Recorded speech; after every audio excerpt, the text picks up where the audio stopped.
La primera lectura está tomada en el libro de los Hechos de los Apóstoles, capítulo 12, versículo del 1 al 11. El salmo está tomado en el Salmo 33. La segunda lectura, pues como es solemnidad, una fiesta universal, también hay segunda lectura, tomada en la segunda carta del apóstol San Pablo a Timoteo, en el capítulo 4, versículos del 6 al 8 y del versículo 17 y 18. Y el Evangelio, siempre San Mateo, capítulo 16, versos del 13 al 19. Lo vamos a leer en el nombre del Padre, y del Hijo, y del Espíritu Santo. Amén. Bienvenidos entonces, hermanos, a su programa Semilla de Esperanza. Estamos hablando que San Pedro y San Pablo son nuestros pilares de la Iglesia Católica. Por eso que la Iglesia Católica está bien fundamentada, porque sus cimientos, su fundamento están sólidos, ¿verdad? Y Cristo quiso dejar nuestra iglesia así de sólida, así de firme, así de estable. No es una pequeña religión, como algunos dicen, no es una secta, no. Hay que saber distinguir qué es una secta y qué son religiones. La iglesia es una iglesia. ¿Por qué es una iglesia universal? Porque esta liturgia que yo estoy leyéndoles ahora es la que incluso el mismo Papa Francisco ha leído y reflexionado en Roma, ¿verdad? Para que ustedes tengan una idea. Además de eso, que los que me están acompañando o me están viendo ahí, me están siguiendo, son personas que católicas, pues no dudan de esto, ¿verdad? Muy bien. Entonces, en la primera lectura podemos ver nosotros cómo el apóstol Pedro pues fue un poco probado, porque según el libro de los Hechos mandaron matar al apóstol Santiago, ¿verdad? Puro a cuchillo, lo mataron. Entonces, cuando sucede eso, me imagino yo que los demás apóstoles tuvieron miedo, tuvieron un poco de temor. Sin embargo, a Pedro lo apresaron. Pedro estaba en la cárcel. Pero aquí podemos ver también la universalidad de la fe, de la oración en comunión, porque mientras Pedro estaba en la cárcel, los demás apóstoles, el resto de la iglesia estaba en oración, ¿verdad? Orando por su pastor, el apóstol Pedro. Entonces, Pedro se sentía fortalecido, aunque estaba imposibilitado de la libertad, pero se sentía fortalecido por la oración. Dice que la comunidad no cesaba de orar a Dios por él. La noche anterior al día en que Herodes iba a hacerlo comparecer ante el pueblo, Pedro estaba durmiendo entre dos soldados, atados con dos cadenas, y los centinelas cuidaban la puerta de la prisión. De pronto apareció el ángel del Señor en el calabozo, y el calabozo se llenó de luz. El ángel tocó a Pedro en el costado y lo despertó y le dijo: levántate pronto. Entonces las cadenas que le sujetaban de las manos se le cayeron. El ángel le dijo: cíñete la túnica y ponte la sandalia. Entonces podemos ver cómo Dios interviene, ¿verdad?, en favor del apóstol Pedro y en favor de la iglesia. Es decir, la oración, la fuerza de oración de la comunidad cristiana hizo efectos instantáneos, y Dios escucha aquella oración, atiende la oración, envía a su ángel a liberar, a sacar de la cárcel al apóstol Pedro. Hermanos, aquí podemos ver nosotros el poder que tiene la iglesia a nivel universal en la oración, ¿verdad? Por ejemplo, nosotros aquí, digamos, este rinconcito del país del Salvador, Clarita Palmera, en cada rosario, en cada santa misa, se ora por el Papa. Y muchos pueden decir, ¿por qué tanto que oran por ese viejo? Bueno, primeramente, poniendo la atención, obedeciendo lo que la iglesia nos enseñó, no del hoy, sino desde hace varios años, ¿verdad? No es desde ahorita. Entonces, ¿qué podemos decir con respecto a eso? Que nosotros vivimos de la oración. La iglesia vive de la oración. Yo sé que muchos hermanos han estado orando por mí en mi enfermedad, puesto que varias veces yo les he comentado a ustedes, ¿verdad?, que padezco de la diabetes. Entonces, y eso es algo, es una enfermedad pues que en realidad debilita el cuerpo físico, las defensas. Sin embargo, tengo hermanos en Carasucia orando por mí, hermanos en nuestra parroquia, Castaño arriba, Castaño abajo, hermanos pues que me aprecian, que me estiman, ¿verdad? Siempre. Y la oración, hermano, tiene poder. La oración en comunión, la oración con fuerza, con fe, hace obra, hace milagro. No hay duda que eso así es. Entonces, ¿qué tenemos que hacer? Como iglesia, seguir el lineamiento, seguir el ejemplo de nuestros primeros pastores. Por eso es que son pastores, hermanos. Por eso es que le llamamos pilares, fundamentos, porque ellos nos han enseñado, nos han dado la pauta de cómo los cristianos deben de convivir, cómo deben de vivir en la iglesia. Imagínense que Herodes y los demás contrarios a los apóstoles, ellos dijeron, borremos a uno del mapa y los demás tendrán miedo, ¿verdad? Matemos a uno y los demás se quedarán calladitos, ya no predicarán el nombre de Jesús, el nombre de ese Cristo, el nombre de ese hombre que para ellos era enemigo, porque le estaba quitando la fama a los fariseos, a los maestros de la ley, a los doctores, a los sacerdotes de aquel tiempo. Cuando uno predica la verdad, estimado hermano y amigo, difícilmente vamos a caer bien totalmente. Las personas que están bien con el Señor, que son perseverantes y nos entienden, nos comprenden, y no se disgustan nuestra predicación, no se distraen, no se enojan. Es más, es ahí donde viene la respuesta del cristiano hoy en día, ¿verdad? Amén, dice uno, ¿verdad? Sí, estoy de acuerdo. Entonces, pero cuando uno toca la llaga de personas que no viven la coherencia espiritual de vida diaria, familiar, ante la palabra de Dios, son las que les duelen, sienten dolor, sienten golpes, sienten que le hiere el corazón nuestras palabras. Y sin que nosotros busquemos enemigos, siempre van a haber enemigos por predicar a Cristo resucitado, por predicar a Cristo con su verdad, con su salvación, pero que mientras uno no llega al proceso de salvación, difícilmente uno entiende a los predicadores o a los profetas. Pero, insisto, la segunda lectura de ahora, ya va a oír usted Pablo como dice, ha llegado para mí la hora del sacrificio. Ese es el otro pilar, ¿verdad? Pedro y Pablo. Pedro fue el enviado a predicarle a los judíos y Pablo fue enviado por Cristo a predicar a los paganos, es decir, a los gentiles. ¿Por qué? Porque eran dos razas distintas, diferentes.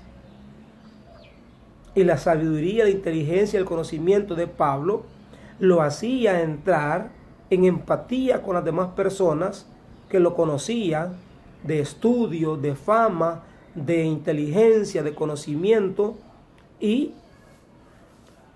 introdujo el evangelio al paganismo Y hoy en día, por eso tenemos la iglesia universal. Ya no es una iglesia solamente judía, que no es una iglesia solamente que pertenezca al pueblo, a la tribu de Judea, de los israelitas, del pueblo de Israel, sino que también entramos en ese proceso tú y yo como parte del pueblo pagano. Recordemos pues que nosotros no pertenecemos, hermanos, al pueblo judío, porque nosotros no somos descendientes de Judea. Nosotros hemos entrado en el proceso de salvación gracias al bautismo. El bautismo que nos hace ahora nosotros hijos adoptivos de Dios, ¿verdad? Gracias a la evangelización. Espero que me entiendan lo que quiero decir. Entonces Pablo está diciendo acá que su hora se había llegado del sacrificio. Se acerca el momento de mi partida. Pero oiga lo que dice: he luchado bien en el combate. He corrido hasta la meta. He perseverado en la fe. Ahora solo espero la corona merecida, con la que el Señor, justo juez, me premiará en aquel día. Y no solo a mí, sino a todos aquellos que esperan con amor su glorioso advenimiento. Hermanos, estas son palabras de aliento, palabras de un hombre que dio la vida por el Evangelio. La hora me ha llegado, dice. La hora del sacrificio, la hora de mi partida. Pero ¿qué lo tenía confortado a él? He luchado bien en el combate, he recorrido hasta la meta, he perseverado en la fe, y ahora solo espero la corona merecida. Esa corona que es por la que tú y yo nos esforzamos, esa corona que es por la que tú y yo, hermano, nos sacrificamos, esa corona por la cual yo he dejado mi hamaca ahorita, estar tirado ahí, con estas fiebres, con este malestar en mi cuerpo, ¿verdad? En mi cabeza, esa debilidad, es la que me hace tener amor hacia ti. Y muchos de ustedes que ya ni los conozco en persona. Sin embargo, el amor por el Evangelio, el amor por el reino, nos hace a nosotros también sentir ese celo, para que el día que Cristo nos llame, tener en cuenta esas palabras de decir: he combatido el buen combate, he corrido hasta la meta. Estimados hermanos, Cristo nos ha llamado por nuestro nombre, como lo dice en el retiro de iniciación, ¿verdad? Tema del amor del Padre. Cristo no se ha equivocado. ¿Cuántas veces me he puesto a pensar, fíjate, que si realmente mi vocación es ser evangelizador o no? Y bueno, aquí en mi comunidad pues es difícil, ¿verdad? Como cualquier profeta.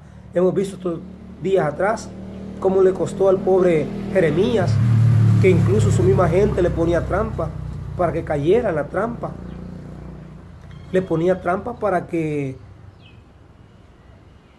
lo mataran, o para que cayera quizás en un precipicio. Y se cumplen las palabras siempre del profeta en el Evangelio, que ningún profeta es bien recibido en su propia casa. Y en otras comunidades, en otros lugares, en otros departamentos, en otros cantones, bueno, así como le sucedió a los apóstoles que hoy mencionamos, ¿verdad? Pablo fue el misionero más grande que ha tenido la iglesia, y en esos tiempos que no habían aviones, en esos tiempos no había carros, no había moto, ni siquiera bicicleta, pienso yo, en esa época. De barco en barco andaba el pobre hombre meses, años, buscando las comunidades para misionarlas. Entonces, excusa no hay en este tiempo, ¿verdad? Excusas no hay, como lo acabamos de afirmar, ¿verdad? Si la excusa fuera, pues, ¿verdad? No puedo, pues, porque estoy imposibilitado, no puedo hablar mucho, me agito demasiado, me canso, entonces puede ir a ser momentos tal vez ya de cobardía, momentos de a lo mejor de falta quizás de fe en Cristo, ¿verdad? Que es el que nos da la fuerza o nos da la salud, pues, para poder hacerlo. Me recuerdo más antes, habían veces que mal de mi garganta iba a predicar y era una sorpresa para mí. Fíjense que al siguiente día, en vez de amanecer más malo, amanecía mejor de mi garganta. Entonces, son momentos de misterio, momentos de fe, momentos de duda, momentos del enemigo, ponerlo a prueba a nosotros como creyentes, ¿verdad? Entonces, el evangelio de ahora es el evangelio eje, el evangelio fundamental para reafirmar nuestra fe, especialmente en este día, hermanos, de la fiesta en su honor al apóstol Pedro. ¿Cuál es? San Mateo, capítulo 16, versículo del 13 al 19. Cuando Pedro profesa, cuando Pedro confiesa su fe en Cristo como el Hijo del Dios vivo, de ahí nace nuestra iglesia. Dichoso tú, Simón Pedro, hijo de Juan, porque esto no te lo ha revelado ni la sangre ni la carne, sino mi Padre que está en el cielo. Es decir, hermano, pudiéramos decir que nuestra iglesia no es un invento de hombres, sino que es fruto de una bendición, de un regalo a la humanidad de parte de Dios. Oye, ¿cómo le dice Jesús a Pedro? No te lo ha revelado ni la carne ni la sangre, sino mi Padre que está en el cielo. ¿Cómo la ves de ahí? ¿Cómo le queda el zapato, como dicen los hipotes, verdad? ¿Qué entendemos de eso, hermano?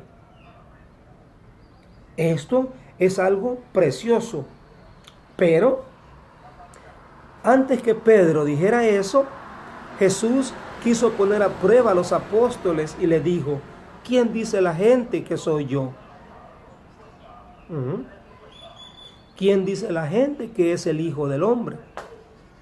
Y unos comenzaron a decir, unos dicen que eres Juan el Bautista, otros dicen que Elías, y otros que Jeremías o alguno de los profetas. Es decir, la respuesta que dieron los apóstoles no era la respuesta que Jesús esperaba escuchar. Hasta que Pedro toma la palabra y le dice, porque, ojo, oído también, la primera pregunta de Jesucristo, ¿cuál fue? ¿Quién dice la gente que es el Hijo del Hombre? Pero parece ser que como ellos estaban indecisos, dudosos, ¿verdad? Luego viene la segunda pregunta más clara y le dice, ¿quién y para ustedes? ¿Quién dicen que soy yo? Ahí entra en acción Pedro. Ahí fue donde Pedro reacciona, inspirado, motivado, iluminado por el Espíritu Santo de Dios, y le dice, tú eres el Mesías, el Hijo de Dios vivo. Jesús le dijo entonces, dichoso tú, Simón, hijo de Juan, porque esto no te lo ha revelado de ningún hombre, sino mi Padre que está en el cielo. Y yo te digo a ti que tú eres Pedro, y sobre esta piedra edificaré mi iglesia, y los poderes del infierno no prevalecerán sobre ella. Yo te daré las llaves del reino de los cielos. Todo lo que ates en la tierra quedará atado en el cielo, y todo lo que desates en la tierra quedará desatado en el cielo. Palabra del Señor, gloria y honor a ti, Señor Jesús. ¿Te das cuenta, hermano, qué precioso lo que Cristo nos revela ahora? ¿Te das cuenta, estimado hermano y amigo, lo que Cristo nos está ahora confesando? Nada más y nada menos nos está confesando que Él nos quiso regalar, o se quiso regalar Él en sí, en toda la extensión de la palabra, como un regalo especial al apóstol Pedro para el pastoreo de nuestra iglesia. y yo te digo, tú eres Pedro. Es decir, hermano, le cambia el nombre al apóstol Pedro. Porque recuerda que Pedro no se llamaba así, se llamaba Simón. Siempre le hemos dicho que cuando Cristo va a realizar un proceso trascendental en la obra de la salvación, hace una renovación, un cambio total de la persona. Por ejemplo, tenemos a Abraham. Antes de ser Abraham, no se llamaba así, ¿te acuerdas? Se llamaba Abraham, parecido, pero no, porque Abraham ya tiene otro significado, el padre de muchas naciones. Tenemos a Jacob, fuerza de Dios, poder de Dios.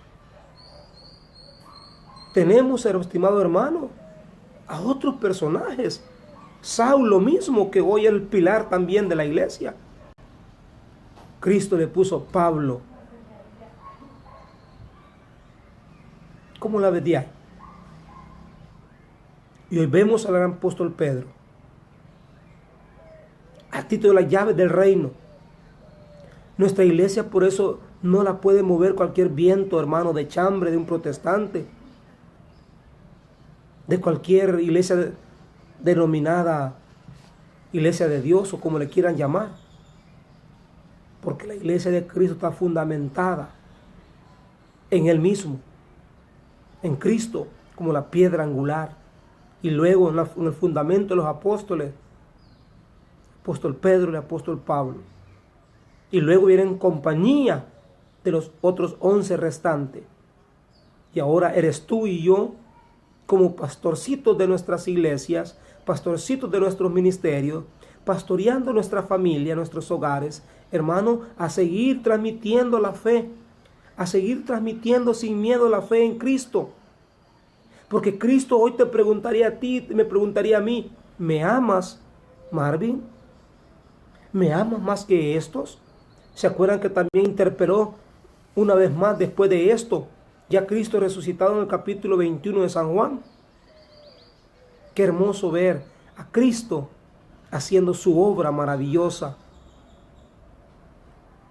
sabiendo que no puede delegar las llaves del reino, no puede dejar encomendado una comunidad a una persona indecisa, a una persona incoherente de lo que predica con lo que vive. Por eso cuestiona a Pedro y le dice, ¿me amas más que estos? Y Pedro ya no encontró más que decir, sino que le responde, tú lo sabes todo, Señor. Tú sabes que te quiero. Tú sabes, hermano, que el Señor también te ama a ti y me ama a mí. Pero nos pregunta ahora, ¿me ama más que los demás de tu grupo de oración, de tu pequeña comunidad, para que tú seas el representante digno de mi persona ahí en medio? ¿O te hace falta algo que cambiar, algo que renovar, algo que transformar? Tus pensamientos quizás, tus sentimientos a lo mejor inhumanos, sin espiritualidad. Hermanos en Cristo, pidamos la intercesión del apóstol Pedro y Pablo, nuestros pastores, para que a través de ellos nosotros alcancemos esa bendición de ser pastorcitos también en nuestras comunidades o en nuestra familia, para que a través del Espíritu Santo nosotros podamos seguir caminando sin desmayar, luchando en este camino que aún en medio de espinas, de abrojos, de turbulencia en el agua que parece estos vientos de peste, de enfermedades y dolencias, pero que sigamos siempre adelante, siempre con la vista puesta en Cristo, que Él es la meta a la cual tenemos que llegar. Que el Señor les bendiga y los proteja a cada uno de ustedes y a su familia. Hasta la próxima.